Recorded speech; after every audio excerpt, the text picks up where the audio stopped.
Welcome to Small Pleasures, the podcast that discusses great short stories and greatness in the short story form.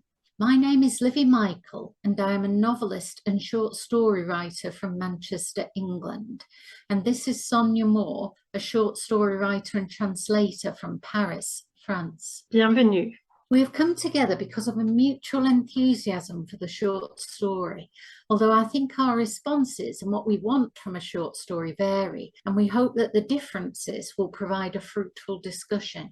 In this podcast, we're discussing The Shawl by Louise Erdrich, a short story which was first published in The New Yorker in 2001 and is also collected in The Red Convertible, the selected and new stories of Louise Erdrich, 1978 to 2008, Harper Perennial. So this brilliant story is one I discovered through you, Livi, and thank you for such a wonderful gift. Do you want to share why you selected it? Well, this is possibly my favourite short story ever. I read it again. It made my hair stand on end again, and it made me cry again. There is this great Emily Dickinson quote about poetry. If I read a book and it makes my whole body so cold, no fire can warm me, I know that is poetry. If I feel physically as if the top of my head were taken off, I know that is poetry. These are the only ways I know it. Is there any other way? So that's how I feel about this story. Why? Well, it exemplifies something that you put rather beautifully once about how the experience of reading a short story can be like going through a small door, but then finding yourself in a vast space like a cathedral. And the use of gaps and omissions in this story, which is so integral to the short story form, are more significant here than in any other short story I've read. The framing is immeasurably skillful, and it also has the best closing line I've ever read anywhere. So how to describe it? Because the plot is important here, unlike some short stories such as the Tessa Hadley one, Bad Dreams, or the Graham Moor, where the imagery and narrative shifts do so much of the work. But here the plot really counts, so it's difficult to talk about it without giving too much away. But it starts in the past with a Native American family in which the mother is in love with someone other than her husband. And something terrible happens as an indirect consequence of this, which has repercussions down the generations. Possibly the first question might be, who tells the story? That's such a great question. Even just that first line of the story is so loaded with complexity. It situates us among the Anishinaabe, and the narrator seems to claim some authority by further situating us on the road where they, the narrator, live. But then there's that perfect use of a passive, which is a fantastic example of intelligent disregard for storytelling rules, such as the one about favouring active voice. It is told, the narrator says. So from the start, the story doesn't belong to any one person. It's constructed and maintained by a community. Yes, that line is a much older construction grammatically, like once upon a time, although obviously this story is no fairy tale. But it refers us to a kind of collective storytelling that you get, for example, in ancient Greece or among the Anglo-Saxons. Also, I was interested to read that the name Anishinaabe refers to a collection of related First Nation peoples. So this story isn't even particular to one cultural group.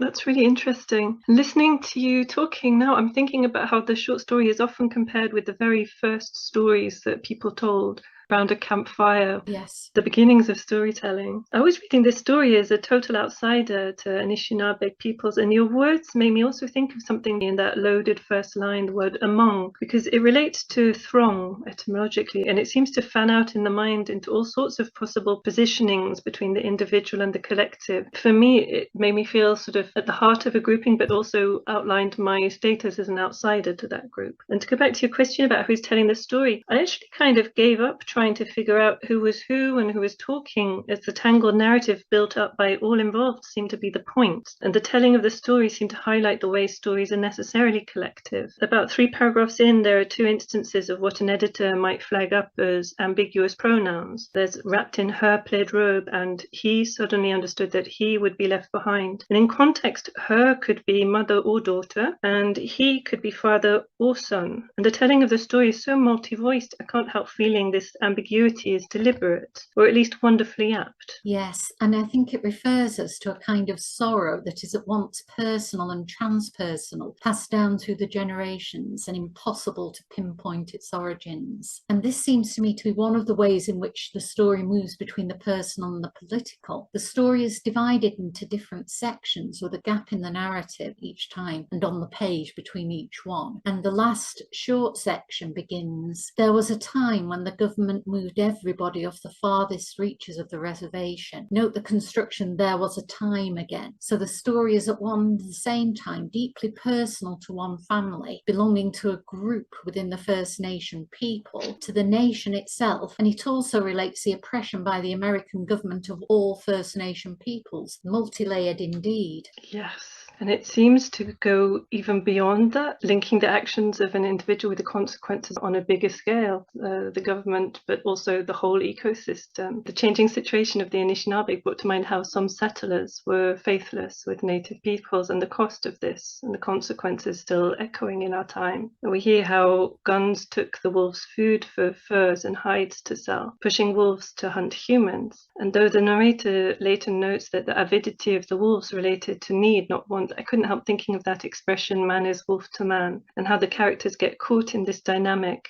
And the children come to see their father as being like a wolf, as something to be avoided, outsmarted, and exploited. That is a great saying and very relevant to this story. And also in the story, that line about the wolves, that they had abandoned their old agreement between them and the first humans, made me think again about the mythical and its borders with the real, because it sounds mythical, but of course wolves were the first wild animals to be tamed, possibly 40,000 years ago, which takes us right back to prehistory and the origins of the human race. And yes, the children stop thinking about their father as a human being, one of those lines that has a breathtaking economy and speaks of a world of tragedy and abuse.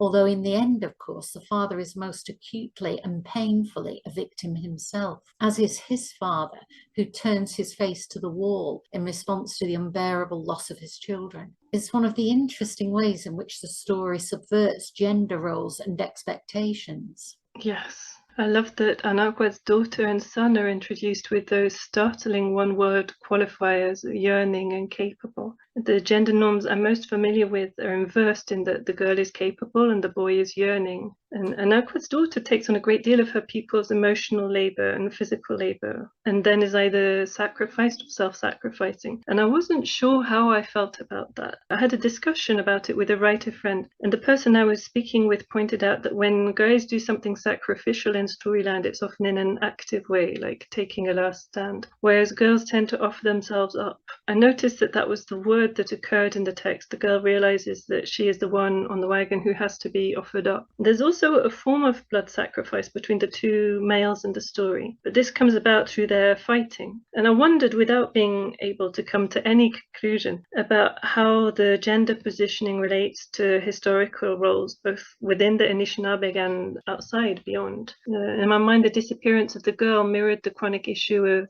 unresolved disappearances of Native American women. And something that also struck me was how there were moments where gender seemed open to projection. I first read the voice of the narrator of the second section as female, I think because of the shadow of the author in my imagination. I did too. Oh, interesting. And then 3 paragraphs into that section, the narrator is revealed to be a guy. And I love both the ambivalence of this and the obligation to acknowledge my own projecting onto the text as reader. Within the context of this story, the ambivalence seemed to underpin the collective nature of storytelling and how stories connect all humans. Absolutely. And actually, I hadn't thought about that point about the young girl and sacrifice. And I think you raised some really interesting issues relating to gender in this story. I think there's much more to be said about that. But I was actually thinking about the mother, who in many respects does not behave as we might expect. She is named unlike her husband or her lover or the son, which I find interesting, although her name means cloud, referring us to the natural world, and she's described as being like a cloud in her nature. So the name designates her in a symbolic way. She's moody and sullen, and in her depression over the man she loves, she becomes like a grey sky. So is she real or mythical in a primitive sense, like an emerged from nature that nothing can be done about. It just is. In the first line, we're told that a woman loved a man other than her husband. And I think we're not told this in a judgmental way. Again, it just is. And the oldest stories tend to be like this. Things are the way they are and there is nothing to be done about. Certainly the men in this story can't do anything about the events that occur. The father,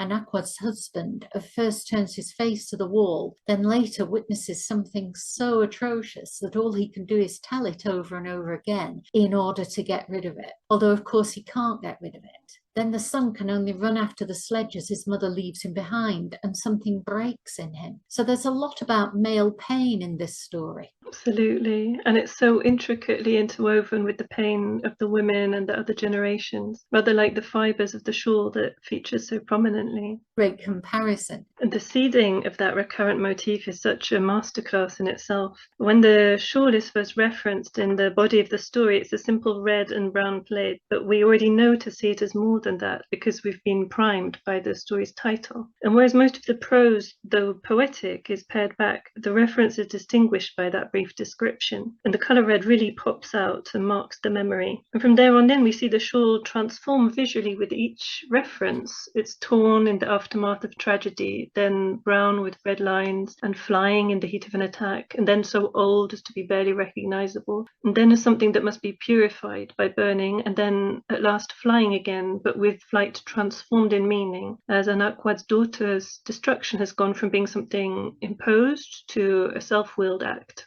a powerful, creative self-sacrifice. So there's this journey from tragedy to catharsis, and the shawl marks milestones along the way, accumulating meaning with each reference. And it's such a powerful symbol anyway, a specific cultural signifier, but also universal, because humans everywhere use blankets and shawls to shelter and comfort themselves. I love the scene where the man holds the cloth to his wounded head as if to collect there his thoughts. And I couldn't help thinking also of horrible stories I've heard about infected blankets being used by certain early settlers to spread disease among native populations. Well, absolutely. And yes, I love that point about the specific and universal. It's one of the ways in which the story becomes epic in the sense of transpersonal, not just about humans in relation to one another, but in relation to nature and to time as well, of course. How does time work in this story? And this maybe relates to your wonderful question about who is telling the story. I love that the story takes us from a narrated present to this seemingly far-off storyland past, as you put it, and then yanks us out of there when the narrator lets on that they don't know the full story and can only offer best guesses. And then there's an even stronger yank when the narrator lets on that this is no folk tale but a real story. And there's that wonderful scene that really loops the reader into the story. We see how storytelling was constructed by the narrator's forebear reading wolf tracks in the snow and applying his knowledge of that environment to reconstruct the wolf's movements, exactly how a reader works to bring meaning to a text by using inferencing and predicting. And there's a recurring technique too with prolepsis, where the narrator tells us what will happen, which is used to take great leaps forward through time before the story goes back to a different past with a seemingly different teller, or to the same past but transformed by new information. There's the drunk father who appears both as not yet wasted away by alcohol, and the wasted future self is also sketched out by those very words. And there's this awareness of the great weight of tragic legacy, terrible fatefulness. And the grandfather sees what he has to see, the drunk father smells the way he has to smell. As you say, things, they just are, but they are very tragic. The past is always making itself felt in the present and even in the future, but at the same time, through the ever-changing story, we keep seeing these connections between people and actions and words, and keep seeing the potential for change. So in this respect, the story really highlights the power of story itself. No? Absolutely. I believe the power of the ending is in part that the son or grandson in this story takes it on himself to rewrite this old, entrenched and very painful narrative as a means of healing his father, whom he has, let's not forget, beaten very badly. But even the beating seems to be part of the healing process, in that the father is different afterwards. Then the son retells this story for him and rewrites the role of the young girl, giving it an entirely different significance. I think a lesser writer might have ended it with the man and his son burning the shawl as an act of resolution, but Erdrich takes it further and makes the whole story about the transformational power of narrative and about grace, if I can use such a religious term, because what is being transformed is the worst, most terrible human experience into an act of great symbolic beauty. And of course, this is one way in which at the end, the male speaker is granted an extraordinary power. The young girl has power, as he tells it, and she is representative of her nation, the old sort of Anishinaabe, but he also has this tremendous power to change the narrative. So the two characters with the least power in the beginning of the story, two victims, are both transformed in the powerful retelling of this narrative, as is the nation itself. And that's what I mean by great. There is certainly enough material here for a novel or several novels, and Erdrich does write novels, but how might this work as a novel? What would it lose? You know, I actually don't read novels if I can help it. I tend to read them only occasionally as research for short stories. I'm reading the novels of a writer who wrote some short stories that I'm translating, for example. And I admit I sometimes feel a bit at a loss when the short story discipline is compared to the dominant novel form, because as a writer I found film and poetry and stand-up comedy all more useful for short story craft lessons. And there's something about these forms that for me seems to translate very directly to short fiction. The way scenes work together in a film to build narrative, for example, or the way image and metaphor can be worked in a poem, or the way a stand-up comedian will position their persona, sharing something true but also constructed, and carefully prime an audience to then deliver a line at exactly the right time, exactly the right way. All these sorts of things have taught me more about crafting short fiction than novels, and I share this for any budding short fiction writers out there for what help it may give them on their journeys. If watching stand-up comedy is more accessible to you than an MA or whatever, don't despair. You can get brilliant craft lessons there. If it worked for Amy Hempel, it can work for you. Of course, this said, one thing doesn't necessarily have to exclude another, and I know that you, Livi, have a marvellously broad literary background and extensive experience of novel form, among others. And I'm thinking that if this question is coming to you, it's surely because you have something to share that resonates with you and this story. So if I may, I'd be interested to pass this question back. How do you think this story might work as a novel? Well, thank you. I think it might lose the immense poetic power of those gaps, but also, as it stands, the story does have an epic power, and it has been said that the novel form is opposite to the epic by Bakhtin, for instance, in the Dialogic Imagination, where he wrote epic and novel towards a methodology for the study of the novel. He wrote that in essay in 1941. And Bakhtin sees the novel as engaging with the problems of contemporary society, reconceptualizing the individual in a complex way that interrogates their subjectivity. And he also sees it as a uniquely flexible form. The epic, however, according to Bakhtin, is situated in the distant past, irretrievable and idealized. Also, I think the human characters in the epic are representative of something larger than themselves, such as a heroic ideal or humankind in general. And they're engaged in large conflicts, good versus evil, mortality, nature, or some monster that is in itself representative of a destructive elemental force. But I'm now working on the idea that certain short stories negotiate between the novel form and the epic, and that this might be a way of conceptualizing them. I think the points that Bakhtin makes about the novel also apply to the short story, but there are certain short stories that transcend the form in a way that somehow incorporates epic. The Sheila Armstrong one, The Red Market, that we did in an episode of our podcast, the Idza Luhumio, the Daniel Mason, possibly the Graham Mortar Walk in the Snow, Bad Dreams by Tessa Hadley, and this one. So despite the shortness of the form, and many epics were originally long poems, not novel length, the story attains something much larger in scope than is denoted simply by plot. I think it's been said that the short story is closer to poetry than the novel, and I would add to that and say that certain short stories are closer to the epic poem than to the novel. This short story certainly has both poetic and epic features. Its short sections are like stanzas, its occasional use of archaic constructions, its naming technique, and above all, its supremely skillful use of the gap or aporia that moves us between generations,